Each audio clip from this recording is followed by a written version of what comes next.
योऽन्तः प्रविश्य मम वाचमिमां प्रसुप्तां सञ्जीवयत्यखिलशक्तिधरस्वधाम्ना अन्यांश्च हस्तचरणश्रवणत्वगादीन् प्राणान्नमो भगवते पुरुषाय तुभ्यम्।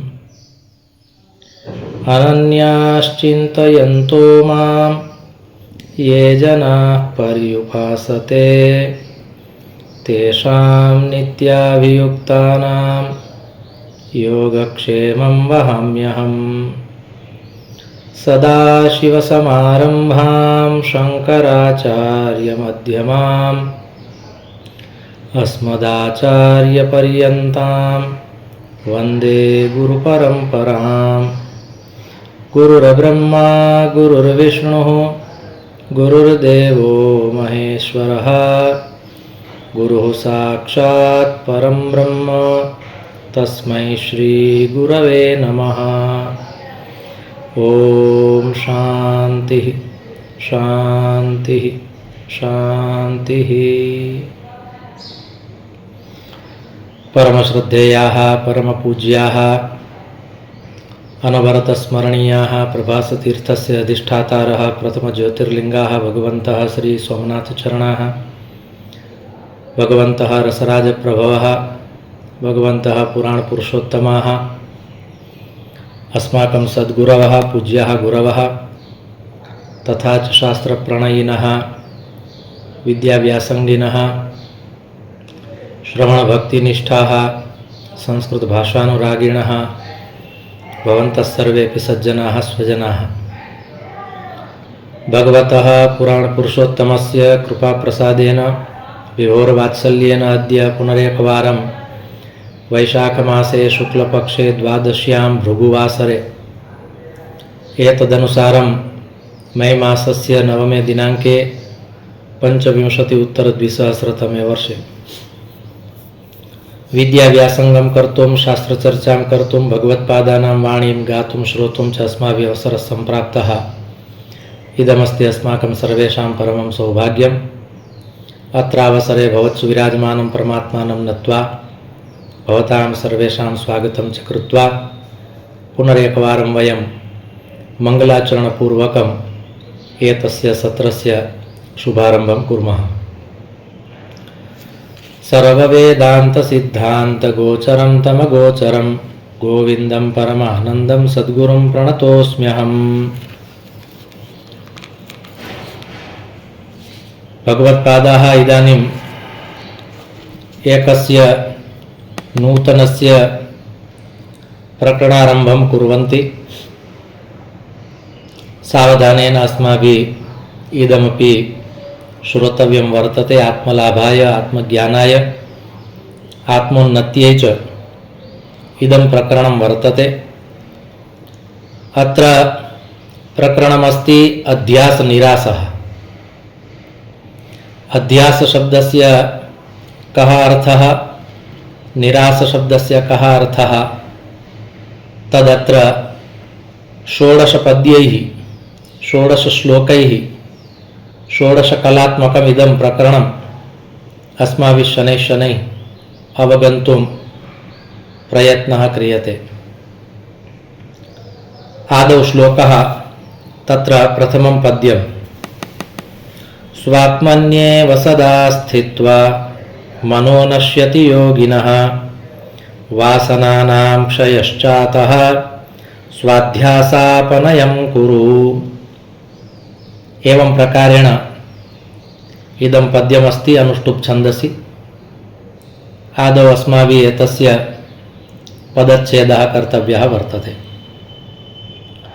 स्व आत्मनि एव सदा स्थित्वा मनः नश्यति योगिनः वासनानां क्षय च अतः स्वाध्यास अपनयं कुरु इति पदच्छेदः। एतस्मिन् श्लोके एकं क्रियापदमस्ति नश्यति, एकं क्रियापदमस्ति कुरु। एकं कर्तव्यं भवति, तेन करणेन एकं नश्यति। तदेकं किं कर्तव्यमस्ति, तेन कारणेन च किं नश्यति। तदस्माभिः अत्र समासव्यासयोगतः समासभाषया व्यासभाषया च ज्ञातुं यत्नः क्रियते। भगवत्पादाः कथयन्ति सततम्, अत्र सदा इति अव्ययपदं वर्तते। सदा सर्वदा अनवरतं सततं स्थित्वा इति सम्बन्धक भूतकृदन्तस्य त्वान्तरूपं वर्तते। स्थित्वा, सदा स्थित्वा। कुत्र सदा स्थित्वा, तर्हि आदौ एव उक्तं स्व आत्मनि सदा स्थित्वा, अर्थात स्वस्मिन् स्व आत्मस्वरूपे निजलाभे आभ्यंतर जगति आत्मनि सदा स्थित्वा। बाह्य जगति स्थितेः अवसरः नास्ति। तत्र यदि स्थीयते चेत् न कोऽपि लाभः, किन्तु आभ्यंतर जगति यदि स्थीयते तस्य केचन लाभाः निर्दिष्टाः सन्ति। ये लाभाः अस्माकं श्रेयसे न तु प्रेयसे। तर्हि अत्र भगवत्पादाः कथयन्ति आत्मकल्याणाय आत्मनि सदा स्थित्वा। आत्मनि यदि अस्माकं स्थितिः भविष्यति, आभ्यंतर जगति अस्माकं प्रवेशः भविष्यति, तत्र यदि वयं स्थास्यामः चेत् प्रथमं कार्यं किं भविष्यति, प्रथमः लाभः कः? तर्हि भगवत्पादैः उक्तं प्रथमः लाभः मनो नश्यति योगिनः। अत्र योगिनः इति एकं विशेषणं प्रदत्तं वर्तते। ये योगिनः सन्ति ते एव आत्मनि सदा सर्वदा तिष्ठन्ति। तर्हि वने तिष्ठति अर्थात वनस्थः, संसारं त्यजति अर्थात संसारमुक्तः। एवं च बाह्य जगति यस्य गतिः अपि नास्ति, यस्य प्रीतिः अपि नास्ति, यस्य स्वभावः अपि नास्ति, स एव योगी। अत्र योगी शब्दस्य कः अर्थः? कः योगी अस्ति? तर्हि अत्र उक्तं यः सदा आत्मनि तिष्ठति सः योगी। केवलं वस्त्रेण, केवलं झटया एव योगी न भवति, अपितु यः सदा सर्वदा आत्मनि तिष्ठति, यस्य मनः नश्यति सः योगी। एकस्मिन् सुभाषिते यथा उक्तं वर्तते स योगी यथवा पशुः। तत्र कः योगी अस्ति? तर्हि सुभाषितेन गीतेन युवतीनां च लीलया मनो न भिद्यते यस्य स योगी यथवा पशुः। कः योगी अस्ति? तस्य एका उत्तमा व्याख्या तत्र प्रदत्ता वर्तते। सुभाषितेन गीतेन युवतीनां च लीलया यस्य मनः न भिद्यते स योगी अस्ति।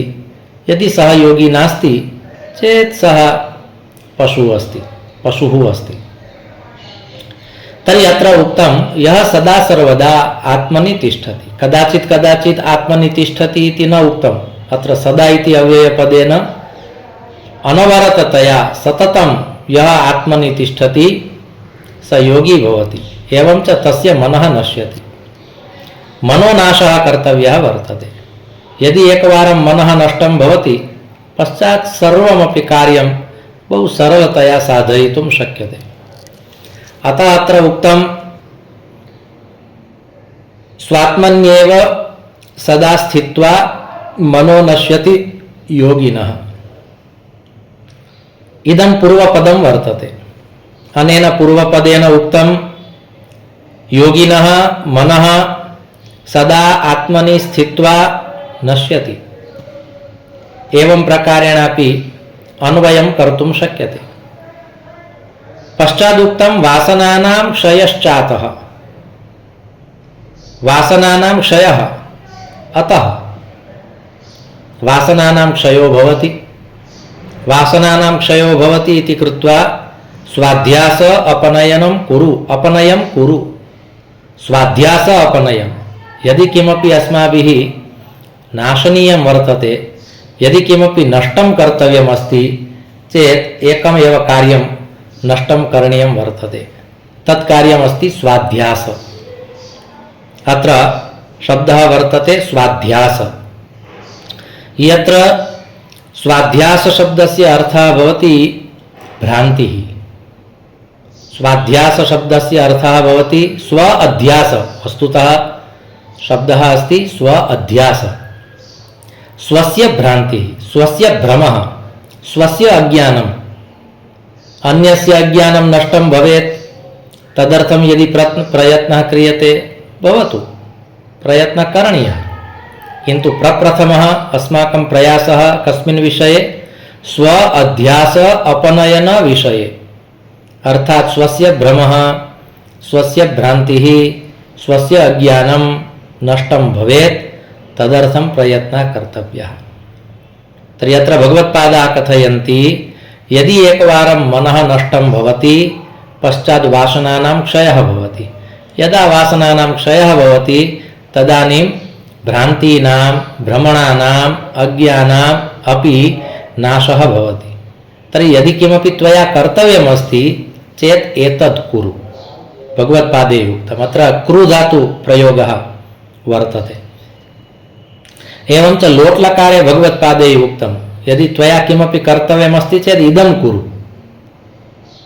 आदेशः प्रदत्तः, तव भ्रमनाशः भवेत् तथा तादृशं किमपि कुरु। अन्यस्य दोषगुणचिन्तनमाशु मुक्त्वा सेवा कथा रसमहो नितरां पिबत्वं। तत्र यथा गोकर्णेन आत्मदेवः सम्बोधितः एवं च उक्तं यत् एतत् पिब, तद्वदत्र भगवत्पादे उक्तं अन्यस्य गुणदोषविषये चिन्ता न कर्तव्या, अपि तु स्वस्य अज्ञानं नष्टं भवेत्, तेन प्रकारेण कश्चित् अस्माभिः प्रयासः कर्तव्यः भवति। तादृशः यदि प्रयासः क्रियते चेत् अस्माकं लाभाय, अस्माकम् आत्मोन्नत्यै इदं वर्तते। अतः अत्र तिस्रः क्रियाः सन्ति। एका क्रिया संबंधक भूतकृदन्ते स्थापिता अर्थात स्थित्वा, स्थातिष्ठ धातु वर्तते। अतः एका क्रिया वर्तते स्थातिष्ठ विषये स्थित्वा इति त्वान्त रूपेण, संबंधक भूतकृदन्त रूपेण। द्वितीया क्रिया वर्तते नश्यति। एवं च तृतीया क्रिया वर्तते कुरु। तर्हि एकं तु अस्माभिः स्थेयमस्ति, द्वितीयः कस्यचित् नाशः वर्तते, तृतीयम् अस्माभिः किमपि कर्तव्यमस्ति, अस्माकं दायित्वमपि अस्ति, अस्माकं कार्यमपि अस्ति। तर्हि अस्माभिः तत् कर्तव्यं वर्तते। तर्हि भगवत्पादाः कथयन्ति प्रथमा क्रिया त्वया कर्तव्या वर्तते, तव स्थितिः त्वयि भवतु। त्वं सुस्थिरो भव, त्वं स्वस्थिरो भव, स्वस्थिरो भव। वर्तमान काले यदि आशीषः प्रदेयः वर्तते, आशीर्वादाः प्रदेयाः सन्ति चेत् एतादृशः आशीर्वादः प्रदेयः भवति। आवश्यकता वर्तते एतस्य। यदि कश्चित् प्रणमति चेत् आशीर्वादः देयः, त्वं स्वस्थिरो भव, अर्थात स्वस्मिन् स्थिरो भव। यथा रुद्राष्टाध्याय्यां पंचमे अध्याये भगवतः सांब सदाशिवस्य स्मरणावसरे एकं वाक्यम् आगच्छति, सुमना भव, तव मनः सुमनः भवेत्, अर्थात तन्मे मनः शिव संकल्पमस्तु। तर्हि अत्र भगवत्पादाः कथयन्ति त्वं स्वस्थिरो भव, सुस्थिरो भव। तर्हि अस्माभिः विचार्यते शरीरेण कुत्रचित् अस्माकं स्थितिः स्थिरा वर्तते चेत् तत् सुस्थिरत्वं तथा नास्ति। स्वस्थिरो भव, स्वस्मिन् स्थिरो भव, स्वस्मिन् स्थितो भव।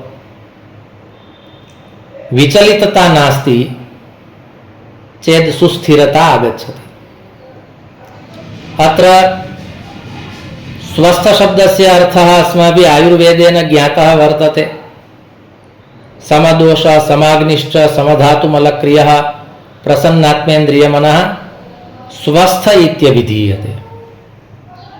तर्हि स्वस्थ शब्दस्य अत्र अर्थः कृतः वर्तते।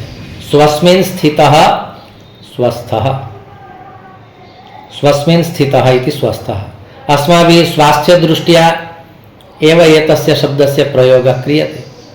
यदि स्वास्थ्यम् अनुकूलमस्ति चेत् वयं वदामः वयं स्वस्थाः, शरीरे कश्चित् रोगः नास्ति।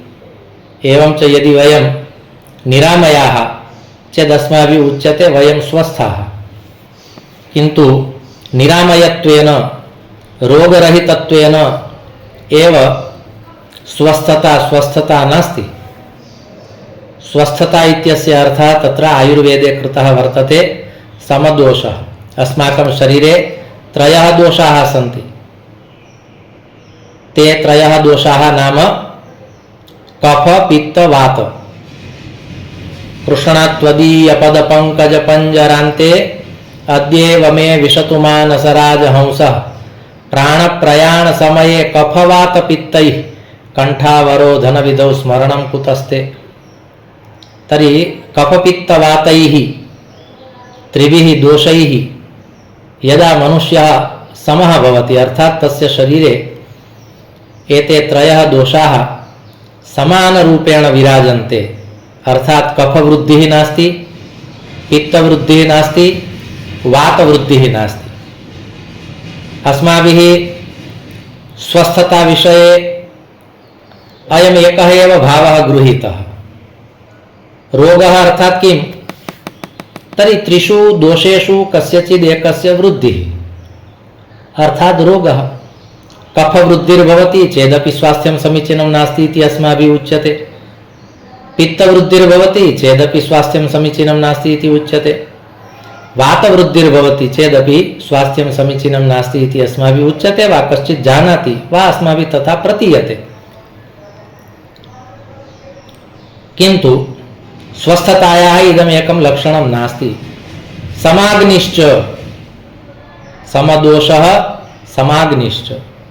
अस्माकं शरीरे अग्नीनाम् अपि स्थितिः समाना भवतु, अर्थात् प्राण अपान व्यान उदान समान एतेषामपि स्थितिः यदा समाना भवति तदा समदोषः समाग्निश्च समधातुमलक्रियः। अस्माकं शरीरे याः क्रियाः सन्ति ताः सर्वाः अपि क्रियाः समानरूपेण भवन्ति। न तत्र वृद्धिः न तत्र हानिः। समधातुमलक्रियः। प्रसन्नात्मेन्द्रियमनः। यदि अस्माकम् आत्मा प्रसन्नः, इन्द्रियाणि प्रसन्नानि, बुद्धिः प्रसन्ना, प्रसन्न आत्मेन्द्रियमनः, एवं च अस्माकं मनः प्रसन्नं, तर्हि तत्र प्रथमः शब्दः स्थापितः वर्तते आत्म। प्रसन्नात्मेन्द्रियमनः। प्रथमा प्रसन्नता अस्माभिः द्रष्टव्या वर्तते आत्मनः, न तु इन्द्रियाणां, न तु बुद्धेः, न तु मनसः, अपि तु प्रसन्नता द्रष्टव्या वर्तते चेत् आत्मनः। आत्मा यदि प्रसन्नः अस्ति चेत् सर्वं प्रसन्नम् अस्ति वा भविष्यति। किन्तु प्रथमप्रयासः कर्तव्यः भवति यदस्माकम् आत्मा प्रसन्नः भवेत्। चित्ते प्रसन्ने भुवनं प्रसन्नं, चित्ते विषण्णे भुवनं विषण्णं, हतोभिलाषो यदि ते सुखे स्यात् चित्तप्रसादे प्रथमं यतस्व। तर्हि एवं प्रकारेण अत्र भगवत्पादैरपि उक्तं यत् स्वात्मन्येव सदा स्थित्वा। प्रथमा क्रिया अत्र स्थापिता, प्रथमं कार्यं प्रथमं दायित्वम् अस्माकं किं वर्तते, यदस्माकं स्थितिः स्वस्मिन् भवतु। वयं स्वस्मिन् भवामः चेत् वयं स्वस्थाः। स्वस्मिन् तिष्ठति इति स्वस्थः। मूलरूपेण स्वस्थशब्दस्य का व्युत्पत्तिः, कः अर्थः, कः स्वस्थः? तर्हि उक्तं वर्तते स्वस्थशब्देन स्वस्मिन् स्थितः स्वस्थः। यः स्वस्मिन् भवति सः स्वस्थः भवति। प्रायः अस्माकं विचरणं बहिरेव भवति इति कृत्वा वयं न स्वस्थाः। ये आत्मनि रममाणाः भवन्ति, ये आत्मारामाः भवन्ति, ते स्वस्थाः भवन्ति। तर्हि एवं प्रकारेण अत्र सर्वादौ उक्तं स्वात्मन्येव सदा स्थित्वा मनो नश्यति योगिनः।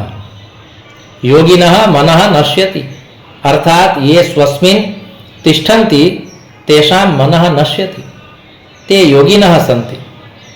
तर्हि संसारे स्थित्वापि योगिनः का अवस्था वर्तते, ताम् अवस्थां प्राप्तुं शक्यते। सा अवस्था वर्तते सदा सर्वदा स्वस्मिन् एव स्थेयम् इति भावः। तर्हि अत्र भगवत्पादैः इदं प्रोक्तं प्रथमं तव दायित्वं वर्तते, प्रथमं तव कार्यं वर्तते, त्वं स्वस्मिन् स्थिरो भव। तेन कारणेन किं भविष्यति, तव मनः नश्यति। तेन किं भविष्यति, वासनानां क्षयः भविष्यति। अध्याहारेण अत्र चतुर्थी क्रिया वर्तते। वासनानां ततः क्षयः, ततः वासनानां क्षयः भविष्यति। अत्र भविष्यति इति क्रियापदम् अस्माभिः अध्याहारेण स्वीकर्तव्यं भवति। तेन कारणेन कदाचित् एतस्मिन् श्लोके चतस्रः क्रियाः भविष्यन्ति। एवं च चतुर्थी क्रिया वर्तते स्व अध्यास अपनयं कुरु। तेन कारणेन तव अज्ञानं नष्टं भविष्यति, तव भ्रमः नश्यति, तव भ्रान्तिः नष्टा भविष्यति। अरे एवं प्रकारेण अत्र भगवत्पादैः उक्तं वर्तते यदि देहः, यदि मनः, एवं च यदि बुद्धिः, एतेषां सर्वेषां तादात्म्यं नास्ति, संगतिः नास्ति, एकसूत्रता नास्ति, सहैव ते न भवन्ति, तदानीमपि अस्वस्थता आगच्छति। देहः कुत्रचिदस्ति, मनः कुत्रचिदस्ति, बुद्धिः कुत्रचिदस्ति।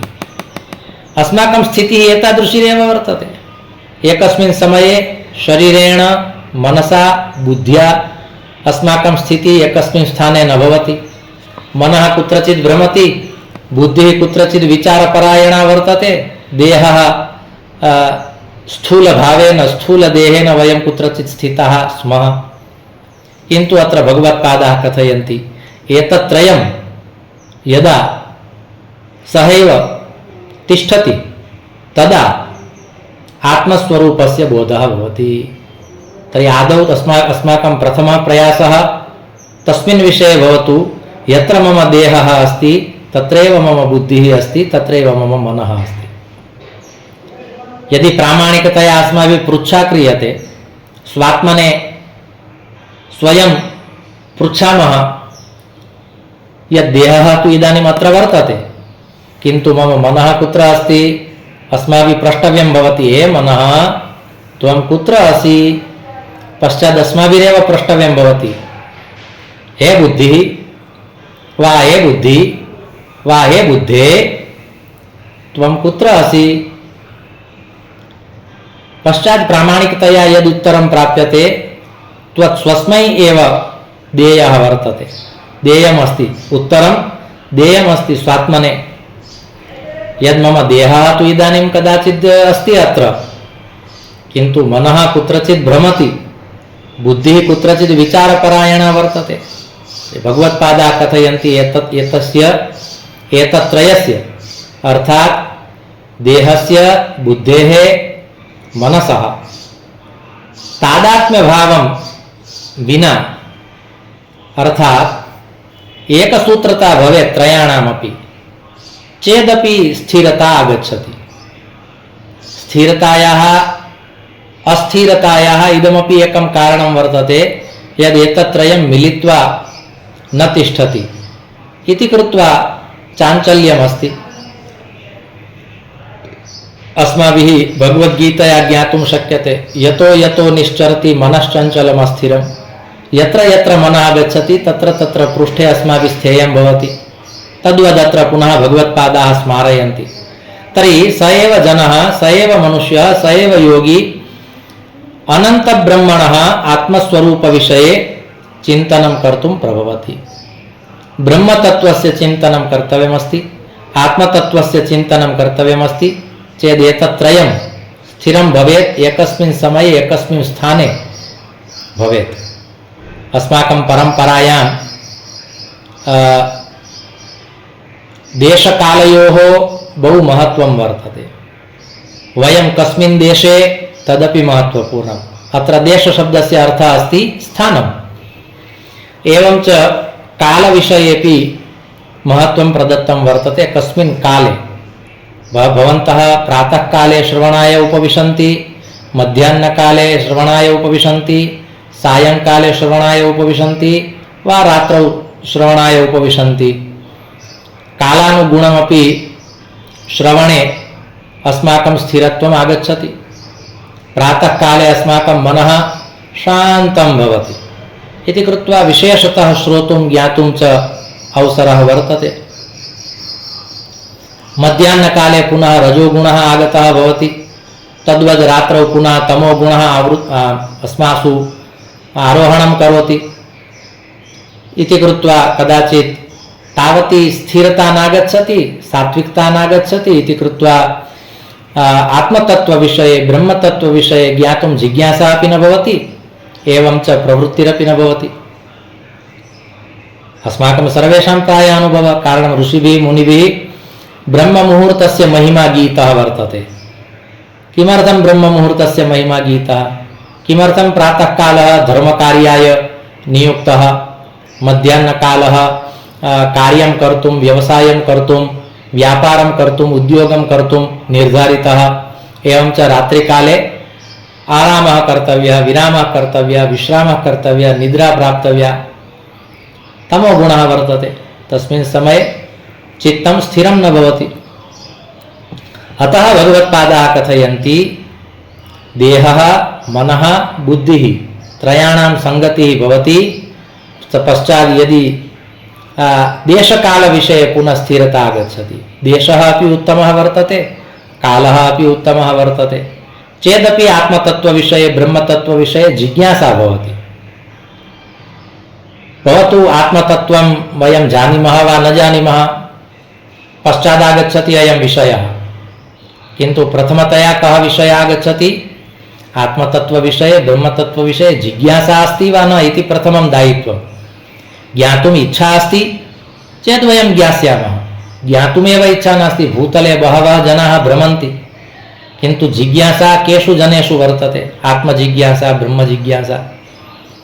यथा बादरायणः कथयति, भगवान् वेदव्यासः कथयति ब्रह्मसूत्रे, अथातो ब्रह्मजिज्ञासा, ब्रह्मतत्त्वं ज्ञातुम् इच्छा इति ब्रह्मजिज्ञासा। अथातो धर्मजिज्ञासा इति पूर्वमीमांसायां जैमिनिमुनिः कथयति। धर्मतत्त्वं ज्ञातुं कस्य जिज्ञासा वर्तते? तर्हि भूतले बहवः जनाः परिभ्रमन्ति, अटन्ति, किन्तु ब्रह्मजिज्ञासा धर्मजिज्ञासा केषु वर्तते? येषु वर्तते तेषु अपि केचन पूर्णतया साधयिष्यन्ति। यथा भगवद्गीतायां भगवता उक्तं वर्तते, यत् चतुर्विधा भजन्ते मां तत्तु परमात्मना प्रोक्तं, किन्तु ब्रह्मजिज्ञासा बहुषु जनेषु न भवति। अतः अस्माभिः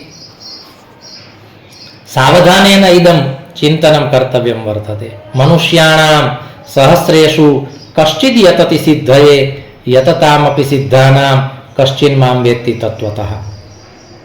तद्वत् कदाचित् संसारे, समाजे, जगति, विश्वस्मिन् बहुषु जनेषु ब्रह्मजिज्ञासा वर्तते, बहुषु जनेषु धर्मजिज्ञासा वर्तते, किन्तु सा जिज्ञासा सर्वेषामपि पूर्णा न भवति।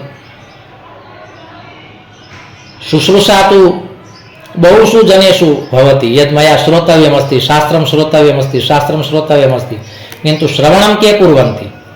शुश्रूषा श्रवणं चैव ग्रहणं पश्चात् के गृह्णन्ति बहवः शृण्वन्ति अत्रापि बहवः शृण्वन्ति व्याख्याने व्याख्यानं बहवः शृण्वन्ति किन्तु ग्रहणं के कुर्वन्ति बहवः गृह्णन्ति के धारयन्ति ग्रहणं धारणं तथा ऊहापोहोर्थ विज्ञानं तत्त्वज्ञानं च धीगुणः तर्कपुरस्सरं वादपुरस्सरं शास्त्रार्थपुरस्सरं शंका निवारण पूर्वकम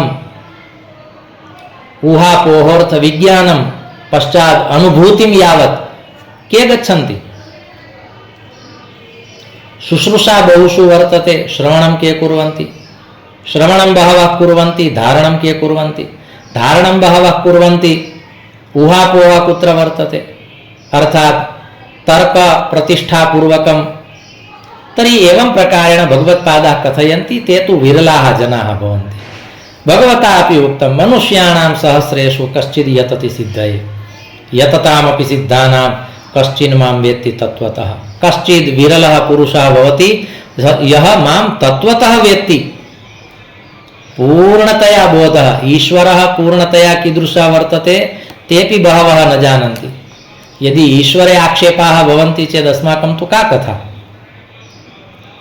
तर्हि अत्र स्वयं ईश्वरः भगवद्गीतायां निगदति कथयति कश्चिन् मां वेत्ति तत्त्वतः इदं वाक्यं परमात्मना केन प्रकारेण उक्तं स्यादिति अस्माभिः विचारः कर्तव्यः भवति कश्चिन् मां वेत्ति तत्त्वतः कश्चिद् विरलः पुरुषः अस्ति यः मां तत्त्वतः अहं यादृशः अस्मि तादृशः सः मां वेत्ति जानाति नान्यथा मनुष्याणां सहस्रेषु कश्चिद् यतति सिद्धये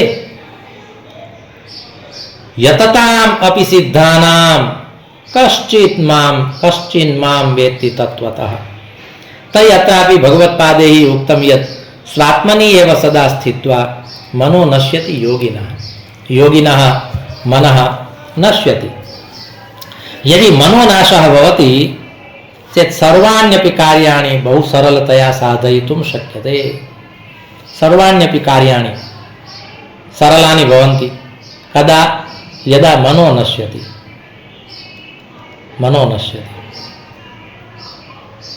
अत्र मनो धावति सर्वत्र कारणं मनसा स्वभावः वर्तते सः सदा सर्वदा कुत्रचित् धावति अटति भ्रमति मनो धावति सर्वत्र मदोन्मत्त गजेन्द्रवत्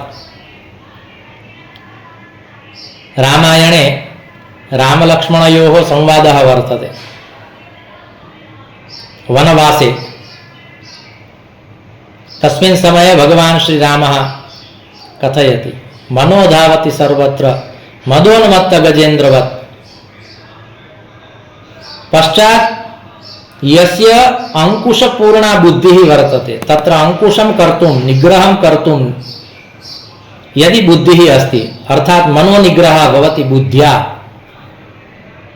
सः जितेन्द्रियः वर्तते मनो धावति सर्वत्र मदोन्मत्त गजेन्द्रवत् वज्रांकुशसमा बुद्धिः तस्य नो चलते मनः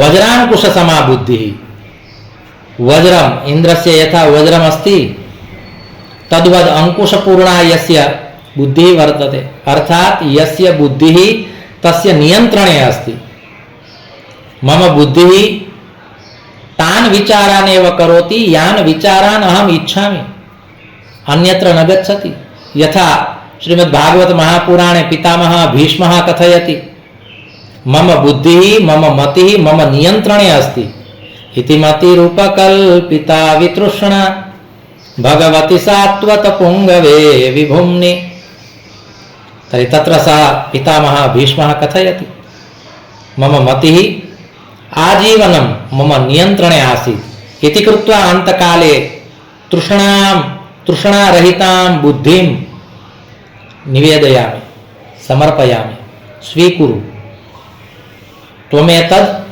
विपुलीकुरु तद्वत् त्वमेतद् स्वीकुरु श्रीमद्भागवते ब्रह्मा कथयति नारदमुद्दिश्य त्वमेतद् विपुलीकुरु तद्वत् अत्र स्वीकुरु तर्हि मम बुद्धिः मम नियन्त्रणे अस्ति यान विचारान अहम अभिलषामि, ये विचाराः मम आत्मकल्याणाय सन्ति, तान विचारान एव करोमि, तदर्थं मम बुद्धौ मम नियन्त्रणमस्ति, तादृशी स्थितिः आगच्छति चेत् मनोनाशः भवति। अर्थात मनः अपि बुद्ध्याः नियन्त्रणे वर्तते। कथनस्य इदं तात्पर्यं चेत् मनोनाशः, नान्यथा मनोनाशः शक्यः नास्ति, बहु क्लिष्टः अस्ति, बहु जटिलः अस्ति। तर्हि इदमत्र अस्माभिः ज्ञेयं वर्तते यत् अस्माकं मनोनाशः भवेत्। केन भवितुमर्हति? यदि ध्यानयोगः अस्ति, यदि साधनायाम् अस्माकं चित्तम् अस्ति, यदि अस्माकं चिन्तनस्य अग्निः प्रज्वलितः वर्तते, आत्मचिन्तनस्य अग्निः प्रज्वलितः अस्ति, ज्ञानाग्निः, ज्ञानाग्निः।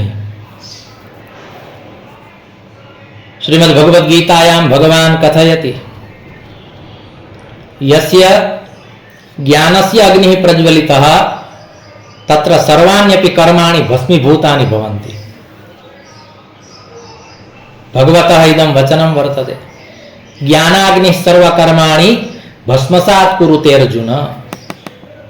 अत्र उक्तं वर्तते, भगवता गीतायां प्रोक्तमस्ति, ज्ञानाग्निः, ज्ञानस्य यदि अग्निः प्रज्वलितः भवति सर्वाण्यपि कर्माणि नष्टानि भवन्ति। एवं च इदमेव अस्माकं दायित्वं वर्तते, इदमेव अस्माकं कार्यं वर्तते, यत् शनैः शनैः अस्माकं कर्माणि न्यूनानि भवन्तु, नष्टानि भवन्तु। किन्तु केन भविष्यति? कर्माणि नष्टानि भविष्यन्ति केन? ज्ञानाग्निना। तर्हि अत्रापि उक्तं वर्तते, चिन्तनस्य अग्निः, आत्मचिन्तनस्य अग्निः, ब्रह्मज्ञानस्य अग्निः अर्थात ज्ञानाग्निः यदि प्रज्वलितः चेत्, यदा ज्ञानस्य अग्निः प्रज्वलितः भवति तत्र कर्माणि नष्टानि भवन्ति। कर्माणि नष्टानि भवन्ति अर्थात वासनानां क्षयः,